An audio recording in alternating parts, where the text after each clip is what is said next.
La Côte Imo vous est présentée par Orpi, des femmes et des hommes pour votre bien.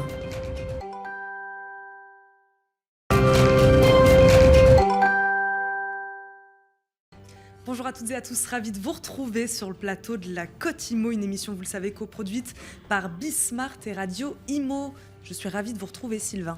Bonjour Eva, c'est toujours un plaisir de vous retrouver aussi pour la Côte Imo tous les jours de 12h à 12h30 avec nos amis de Bismart et de Radio Imo. Nous sommes vendredi, on va parler patrimoine, architecture, beauté. Voilà, je disais hier que la beauté est dans l'œil de celui qui le regarde. Le geste architectural a aussi beaucoup d'importance, surtout dans une époque, sans faire de lapsus révélateur, dans laquelle on aurait bien besoin de voir du beau. Voilà, la ville, centre névralgique, où fourmillent les activités humaines, sensibilité artistique qui évoque ces mots d'Alain Bachung comme un Lego. Je vous invite à réécouter, ma chère Eva, l'émission, ce morceau d'Alain Bachung magnifique. Comment éviter à la cité de se figer? Doit-on s'éviter ou considérer davantage le devoir de mémoire que nécessite le mieux vivre demain? Vous avez 4 heures pour nous donner une bonne réponse. Oula, et bah allez, c'est parti.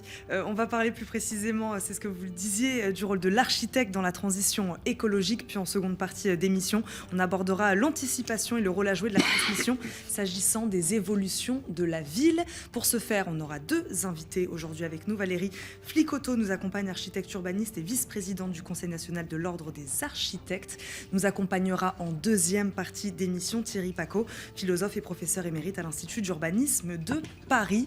La Côte Imo, eh bien c'est parti.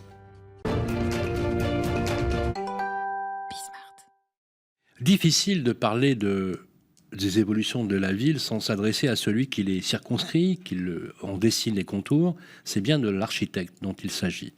Un métier qui mute beaucoup, on peut le dire, pour répondre aux enjeux qu'il a à relever. Alors comment définir son rôle et comment finalement donner à l'architecte peut-être le rôle central, le pivot central de la nouvelle urbanité? On va poser la question à Valérie Flicoteau. Bonjour Valérie. Bonjour. Je rappelle que vous êtes vice-présidente du Conseil national de l'Ordre des architectes, que vous êtes aussi architecte urbanisme. Alors, première question que j'ai envie de vous poser, peut-être un peu générale, mais l'architecte, c'est un pionnier de la transition écologique et environnementale. Et en quoi aujourd'hui, dans un contexte parfois complexe, consiste finalement la prédominance de son action? Alors, effectivement, vous faites bien de rappeler que l'architecte est pionnier. Ça fait très longtemps que les pionniers, les architectes pionniers sont sensibilisés à cette question de l'écologie et de l'écologie dans la construction. Aujourd'hui, on n'est plus dans l'ère des pionniers, on est vraiment dans l'ère de la généralisation. Ça fait une dizaine d'années que cette question du construire mieux agite un petit peu le monde architectural. Et pourquoi les architectes sont un pivot? Parce que les architectes déjà conçoivent les bâtiments et ils prescrivent aussi les matériaux. Donc à ce double titre, ils ont vraiment un rôle central à jouer dans tout ce qui est transformation de la ville, tant sur les bâtiments neufs que sur les bâtiments existants. Ces 2 volets sont équivalents, voire même il y a beaucoup plus là aujourd'hui d'intervention dans l'existant. On rappelle que 80% de la ville de 2050 est déjà là aujourd'hui. Donc la question qui se pose aujourd'hui à tout le métier, mais particulièrement aux architectes, c'est comment on va transformer cette ville pour l'adapter au changement climatique qu'on sent aujourd'hui, canicule, épisodes climatiques extrêmes. On sent que le changement climatique est à l'œuvre. Et la question maintenant pour les architectes, ça va être comment anticiper, comment atténuer, comment anticiper. De toute contrainte, c'est historique dans l'histoire des hommes, naissent les opportunités. Oui.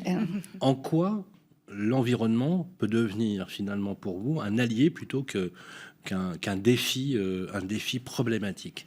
Alors là, aujourd'hui, tout le monde a besoin de changer et tout le monde a besoin de changer sa manière de faire. Et on est confronté à une urgence. Et je pense que la révélation de cette urgence qui se fait jour sous nos yeux, là, en ce moment, je reviens aux épisodes dramatiques, tant les épisodes climatiques que l'épisode de la crise Covid, ont révélé la fragilité des objets logements notamment qu'on construit. Donc, le fait que cette question que l'on dénonce un petit peu dans le vide, parce que ça fait appel à beaucoup de mécanismes qui sont très complexes. Donc, les architectes appellent à un changement de pratique et à un changement de façon de fabriquer la ville et particulièrement le logement. Mais il aura quand même fallu attendre au moins la crise Covid et là voir les épisodes climatiques dramatiques qu'on vit aujourd'hui pour qu'on ait un petit peu d'écho et que notre parole prenne un peu plus d'ampleur. Est-ce qu'il peut tout faire, l'architecte? Vous parliez de travailler beaucoup sur l'existant. Il peut tout faire? Alors, il peut tout faire, mais pas tout seul. Il fait avec ses partenaires de la maîtrise d'œuvre, des ingénieurs, des paysagistes, parfois aussi des urbanistes. Mais il a aussi des clients. Donc, il ne peut pas faire sans son client. Et c'est pour ça qu'on appelle tant les bailleurs sociaux que les promoteurs à évoluer aussi sur ces sujets-là, parce que sans eux, on ne peut pas. Et on en appelle aussi, quand on parle de la ville et de la ville résiliente, il y a deux personnes qui, aujourd'hui, sont absentes des débats dans le monde de la construction. C'est les élus et c'est les habitants. Et là aussi, il y a vraiment des changements de pratiques à mettre en place, des nouvelles façons de faire qu'on doit réinventer tous ensemble, et notamment grâce et avec les élus. Eux aussi sont détenteurs des droits à construire. Et in fine, ça reste le maire qui signe le permis de construire. Donc, en ce sens, le maire aussi a une place centrale dans la fabrication de faire la ville. Et vous constatez une absence de leur rôle, en tout cas dans ces discussions-là? C'est pas une absence, mais il faut savoir aussi de quelle échelle de territoire on parle.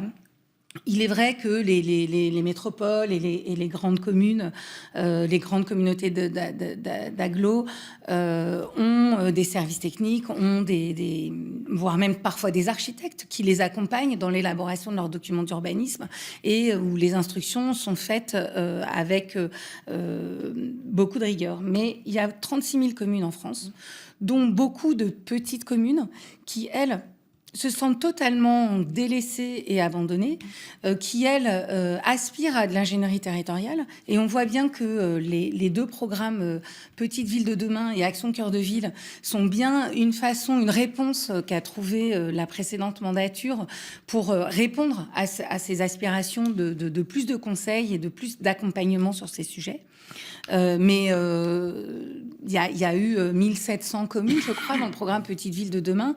Je pense que ça mériterait d'avoir une action encore plus forte, encore plus renforcée, pour accompagner ces communes sur le territoire. Nous, on a fait des propositions. L'institution s'est réunie en congrès, et de ce congrès est sorti un plaidoyer. Ville, habitat, territoire, l'architecture comme solution. On appelle à voir sur toutes ces questions-là l'architecture comme étant porteur de solutions pour l'aménagement. Et on a fait une proposition un peu forte qui s'appelle « Un maire, un architecte ». Effectivement, on aimerait que les architectes interviennent peut-être plus en amont, en conseil, justement aux côtés des élus, pour les aider à renouer avec leur territoire, à refabriquer le récit de leur territoire, en comprendre les enjeux, les qualités, et peut-être aussi les fragilités liées au changement climatique, et pouvoir être en amont de la construction, justement, en conseil sur ces questions-là. Et sur la question, donc, par exemple, c'est ce que vous disiez, petite commune vs sur un projet, par exemple, comme le Grand Paris. Là, en l'occurrence, on est sur une toute autre dimension. Oui, tout à fait. Je pense que le Grand Paris, le Grand Paris et la ville de Paris, on voit la ville de Paris est en train de travailler sur un nouveau PLU bioclimatique, avec des élus très engagés sur les questions de transition écologique, avec des services techniques très importants et un mode de concertation un peu innovant. C'est sûr que ça demande beaucoup de moyens, ça demande beaucoup d'argent. En même temps, ça le mérite, parce que les enjeux, si on veut que Paris reste habitable en 2050, il faut faire tous ces efforts-là. Donc nous, on ne peut que saluer tous ces efforts. Mais encore une fois, une petite commune de 3000 habitants n'a pas ces moyens-là. Et les services de l'État ne sont plus là pour être à ses côtés. pour l'accompagner sur ces sujets-là. Je reviens sur plusieurs questions d'ailleurs. Sylvain a tout à l'heure parlé des contraintes, on a parlé du beau aussi. Il faut jouer avec le beau dans une ville comme Paris, par exemple, mais dans plein d'autres villes de France. Il faut jouer avec l'architecture existante. Et je reviens d'ailleurs à ma question aussi, on ne peut pas tout faire en tant qu'architecte. Il faut jouer aussi avec ce qu'on a sans toucher au beau de certains immeubles. Ça aussi, c'est une contrainte. Là, pour le coup, moi, je pense que c'est plutôt un atout. C'est-à-dire qu'il n'y a pas, en ce qu'on appelle en réhabilitation, en rénovation, il y a aussi du projet architectural. Il y a aussi faire avec. Et justement, peut-être, c'est là l'un des gros changements de paradigme qui se fait jour. C'est que, qu'on soit en construction neuve ou qu'on soit en réhabilitation, on ne fait pas seul, on fait toujours dans un contexte, soit un contexte urbain, soit un contexte périurbain, mais on doit toujours prendre en compte et prendre soin de ce qui est déjà là. Le beau, c'est très important. En même temps, attention, la ville n'est pas un musée. Aussi qualitative soit-elle, aussi qualitatif soit son patrimoine, il doit faudra vivre. Pas qu'un immeuble fasse tâche, en tout cas. C'est pas une question de faire tâche. Je pense que si vous voulez, le moderne et l'ancien se marient très bien. Il y a des grandes réhabilitations. Écoutez, ça dépend où, parce qu'il y a quand même eu, dans les années 70, une espèce de triomphe absolu de l'urbanisme. On aurait mieux fait d'enfermer les urbanistes et les architectes de l'époque, parce qu'ils ont rendu des quartiers qui sont devenus quasiment criminogènes par nature. Bon, on peut comprendre qu'effectivement, la densité a poussé les gens à construire très haut, à mettre en place des cages à poules. Rappelez-vous les propos de Roland Castro, qui est un architecte un peu emblématique, ou plus récemment Rudy Ricciotti aussi, qui disait que c'était des véritables enclaves destinées à enfermer les gens. Mais je voudrais qu'on revienne sur ce que vous disiez tout à l'heure. Je voudrais juste citer l'un de vos collègues qui disait, dans un livre paru Architecture et écologie aux éditions Erol en 2015, c'est Grégoire Bignet, les architectes peuvent ou doivent apporter des réponses qui ne soient pas superficielles ou, dans le cas de la question écologique, irréversibles. On voit bien finalement que on fait des injonctions maintenant à l'architecte, nouvelles, avec des nouvelles technologies. Je pense que vous utilisez le BIM aussi, comme beaucoup de vos collègues aujourd'hui. Ça, c'est très nouveau, des outils digitaux, des process qui permettent d'optimiser. Est-ce qu'il n'y a pas, à l'heure de la financiarisation de l'immobilier, où tout devient financier, on peut dire les choses, un sacrifice du confort de l'habitat, un sacrifice finalement de l'espace ou des perspectives, ou est-ce que paradoxalement, il n'y a pas finalement un retour à quelque chose de plus ample, de plus grand, à l'aube finalement d'une crise avec le Covid qui a rebâti les cartes? J'en parlais tout à l'heure, je vous parlais tout à l'heure du fait que on a prêché dans le désert pendant pas mal de temps, et aujourd'hui justement cette crise Covid a agi comme un révélateur de la qualité des logements qui accueillaient la plus grande partie de la population, des gens qui avaient pas d'accès aux espaces extérieurs, qui avaient des logements qui étaient très petits, avec aucun endroit pour s'isoler. Tout ça, c'est des contraintes qu'on accepte de subir quand par ailleurs on a accès aux services de la ville, quand la ville nous permet d'aller au parc, de sortir, de faire tout un tas d'activités, d'aller à l'école, surtout beaucoup pour les enfants, ou d'aller à la garderie pour les plus jeunes. Et quand justement tous ces services urbains sont cassés, ne sont plus accessibles, on se retrouve seul, enfermé dans des logements, effectivement, souvent très petits, souvent mal éclairés, mal ventilés et pas adaptés à des séjours aussi longs. Donc, on ne construira plus de la même façon aujourd'hui, on est d'accord là-dessus? On l'espère, mais encore une fois, on a besoin aussi, nous, de nos clients et de la puissance publique, puisque aujourd'hui, dans les métropoles, vous savez que le foncier est extrêmement cher, et donc tant que le foncier ne sera pas régulé, et régulé notamment par la puissance publique, qui elle, in fine, a les moyens d'avoir une politique foncière, on ne sera pas à l'abri justement de cette financiarisation. généralisation Vous dont vous pensez parlez. justement que c'est le rôle de l'État, justement, de bien contrôler le foncier, quelque part de le planifier, parce qu'effectivement, ça devient parfois impossible de se loger quand on voit les prix du foncier. En fait, je pense que c'est plutôt le rôle des collectivités territoriales accompagnées par des financements de l'État.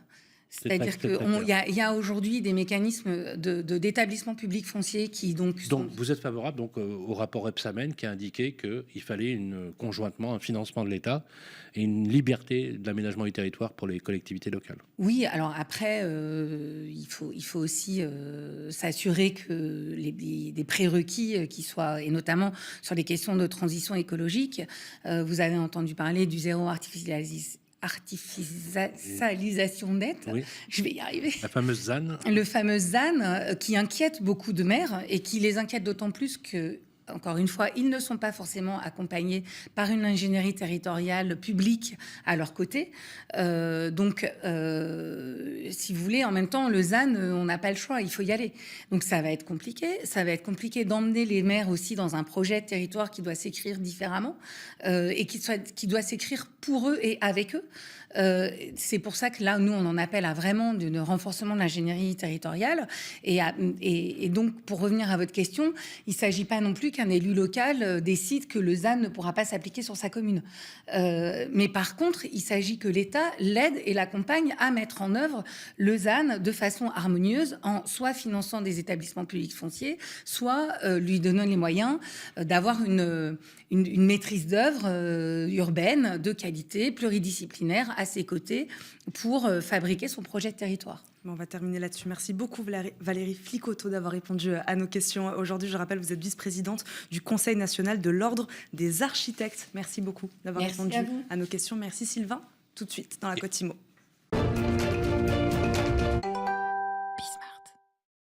On continue à parler de la ville de demain dans cette deuxième partie de la Côte Imo. La ville, un objet curieux, un objet vivant. Sortons le microscope dans cette deuxième partie et passons là au crible dans l'espoir de la deviner, notamment dans ses évolutions futures. On ouvre la réflexion avec notre invité qui nous accompagne à distance, Thierry Pacaud, philosophe et professeur émérite à l'Institut d'urbanisme de Paris. Bonjour, bienvenue. Bonjour. Bonjour, merci beaucoup de nous accompagner à distance, Thierry Pacaud. Première question, quelles évolutions vous observez notamment dans les mégalopoles actuellement ? Alors, les mégalopoles sont à peu près, seront 750 villes multimillionnaires en 2030, c'est-à-dire demain. Et évidemment, lorsque l'on envisageait cette évolution, on la trouvait très positive. C'était avant la Covid, avant la prise en considération, enfin, des enjeux environnementaux, climatiques, et donc on pensait que plus la ville était grosse, big is beautiful, mieux c'était. Et maintenant, on s'aperçoit que les habitants désertent ces mégalopoles pour aller dans des villes dites à taille humaine, ce qui pose déjà un problème, parce que si une ville n'est pas à taille humaine, est-ce que c'est encore une ville ? C'est une question qu'il faut se poser, bien sûr. Et d'autre part, on s'aperçoit que ces mégalopoles n'ont pas résolu des gros problèmes comme celui du logement, puisque ces mégalopoles contiennent en elles-mêmes des bidonvilles. Je signale qu'en 2050, à peu près 2 milliards de bidonvillois, ce qui est considérable évidemment sur une population de 8 à 9 milliards d'habitants. Et puis d'autre part qu'il y a une congestion de transports en commun et des transports individuels, qui fait qu'on n'a pas résolu encore cette question. Et on ne va pas la résoudre non plus en coup de voitures électriques ou de patinettes, évidemment. Les enjeux sont tout à fait autres. Alors, je crois que les évolutions urbaines à venir vont se jouer sur la pluralité des situations. Donc, il faut cesser de parler de la ville, mais saisir les villes dans leur incroyable diversité. Il y aura encore des mégalopoles multimillionnaires, je pense en Chine, peut-être en Russie, peut-être en Inde, mais ailleurs, on va avoir une transformation assez profonde, mais évidemment qui ne vont pas se faire en 5 ans, mais qui sont déjà amorcées. Je constate que les Londoniens quittent un peu le Grand Londres, le Grand Paris, finalement, dans certaines projections démographiques sur 2050, sera moins peuplé que ce qu'on imaginait. Il y aura des phénomènes de birésidentialisation. Il y aura des phénomènes qui vont être de plus en plus fréquents, à mon avis, même résidentialisation. Bon. Et donc, là, on voit bien qu'il nous faut penser le logement non plus comme simplement une habitation, bon, en location ou en accession, mais penser le logement en termes, alors là je vais le dire un peu philosophiquement, en termes de territorialité de nos existences qui sont entremêlées à nos temporalités de la vie quotidienne. Une question, la technologie, c'est gadget pour vous? Vous parliez des voitures électriques en rigolant quelque peu. La technologie dans la ville de demain, oui, non? Alors, je suis moins confiant que Sylvain tout à l'heure qui évoquait des logiciels qui permettraient de mieux concevoir telle ou telle habitation. Oui, bien sûr, la technologie, ne serait-ce que l'ordinateur qui nous permet de communiquer en ce moment, c'est précieux. Je ne vais pas évidemment dire le contraire, je ne suis pas un technophobe. Mais je pense qu'il ne faut pas nous illusionner. Je pense que partout, il faut que ce soit l'humain qui prime et qu'il ne devienne pas l'appendice d'une machine numérique qu'il ne pourrait pas du tout contrôler parce qu'elle aurait ses propres algorithmes qui viendraient finalement nous subordonner. Alors, c'est une question très intéressante parce que j'entendais un haut responsable européen nous expliquer qu'il fallait que dans les 3-4 ans, on arrête les voitures à moteur à explosion, qu'on ait tous des voitures électriques, et c'était ça l'avenir écologique. Or, ce n'est pas posé la bonne question. Si on écologise notre esprit, il faut qu'on réfléchisse d'abord à qu'est-ce que c'est que des déplacements qui seraient écologiques.